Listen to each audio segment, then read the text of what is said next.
தேவன் நம்மை பிரகாசிக்க செய்வார். நீங்களும் நானும் சில காரியங்களை செய்ய வேண்டும். என்னென்ன செய்யணும் வரிசையாக சொல்லலாம். உணர்வுள்ளவர்களாக இருந்து செயல்பட வேண்டும். முதலாவது என்ன செய்யணும்? தேவன் என்னை பிரகாசிக்க செய்ய வேண்டும். என் வீட்டில் என்னை பிரகாசிக்க செய்யணும். என் தெருவில் என்னை பிரகாசிக்க செய்யணும். என் இனத்தார் மத்தியில் என்னை பிரகாசிக்க செய்யணும்.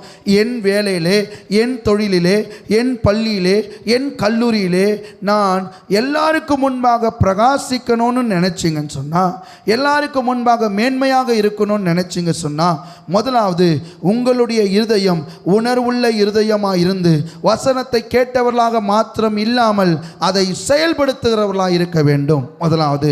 ரெண்டாவது, வெளியரங்கமான கிரியை செய்ய வேண்டும். எல்லா இடத்திலும் ஒரே மாதிரி இருக்கணும். ஆக்டிங் பண்ணக்கூடாது.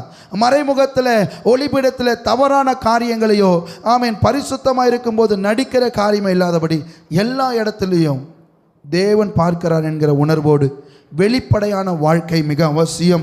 3, அன்பிலே நடக்கணும். எந்த அன்பிலே? தேவ அன்பிலே நாம் நடக்கணும். 4, ஞானமாய் நடக்கணும்.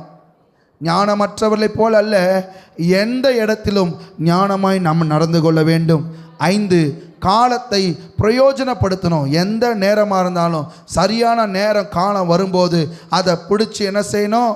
நாம் செயல்படும்போது கர்த்தர் நம்மை பிரகாசிப்பார். 6வது, தேவனுடைய சித்தத்தை உணர்ந்து கொள்ளணும்.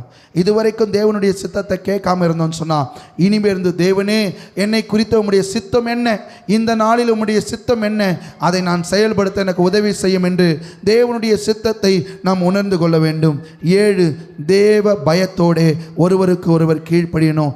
தேவனுக்கு கீழ்ப்படியணும், பெற்றோருக்கு கீழ்ப்படியணும், பாஸ்டருக்கு கீழ்ப்படியணும். அப்படி கீழ்ப்படியும் போது கர்த்தர் அப்பொழுது நம்மை பிரகாசிக்க செய்வார் என்று சொல்லி இருக்கிறார்.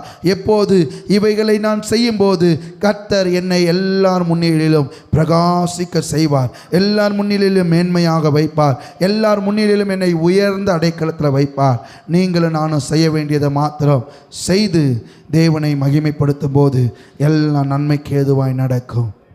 உங்களை துன்பப்படுத்துவதற்கு முன்பாக, உங்களை ஏளனப்படுத்துகிறவங்களுக்கு முன்பாக கர்த்தர் இயேசு உங்களை உயர்த்துவார். அல்லேலூயா, அல்லேலூயா.